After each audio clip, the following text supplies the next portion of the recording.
Hello, അപ്പോൾ ഇന്നൊരു പൊതിച്ചോറാണ് നമ്മൾ ഉണ്ടാക്കാൻ വേണ്ടി പോകുന്നത്. അപ്പോൾ അതിന് വേണ്ടി നല്ല വാഴയില കഴുകി വാട്ടിയെടുത്തിട്ടുണ്ട്. എന്നിട്ട് നമ്മൾ അതിലേക്ക് കുറച്ചധികം ചോറിടുന്നുണ്ട് കേട്ടോ. 2 പേർക്ക് കഴിക്കാൻ വിധത്തിലുള്ള ചോറിടുന്നുണ്ട്. ഇത് കുറച്ച് ഓവറായിരിക്കും, എന്നാലും അഥവാ തികഞ്ഞിട്ടില്ലെങ്കിലോ എന്ന് കരുതിയിട്ടാണ് കേട്ടോ കുറച്ചുകൂടി ചോറിട്ടത്. എന്നിട്ട് അതിലേക്ക് പുതച്ച് കിടക്കുന്ന രീതിയിൽ ഒരു മുട്ട വറുത്ത് വെച്ച് കൊടുത്തിട്ടുണ്ട്. പിന്നെ മീൻ വറുത്തത് വെച്ചിട്ടുണ്ട്.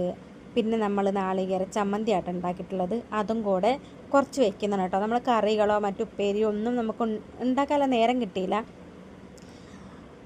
നമുക്ക് നമ്മളെന്താ പറയുക, പെട്ടെന്നാവുന്ന കറികൾ മാത്രമേ ഉണ്ടാക്കിയിട്ടുള്ളൂ. കാരണം നമുക്ക് നേരം വൈകും, കറികൾ ഉണ്ടാക്കാൻ നിന്നാൽ ഇനി നേരം വൈകും. അതുകൊണ്ട് നമ്മൾ അധികം കറിയൊന്നും ഉണ്ടാക്കിയില്ല. പെട്ടെന്നാവുന്ന ചമ്മന്തി, മുട്ട, മീൻ വറുത്തത് ഇന്നലത്തെ ആയിരുന്നു കേട്ടോ. അപ്പോൾ അതുകൊണ്ട് അതൊക്കെ ഉണ്ടായതുകൊണ്ട് നമ്മൾ അങ്ങ് പൊതിച്ചോറുണ്ടാക്കിയതാണ്.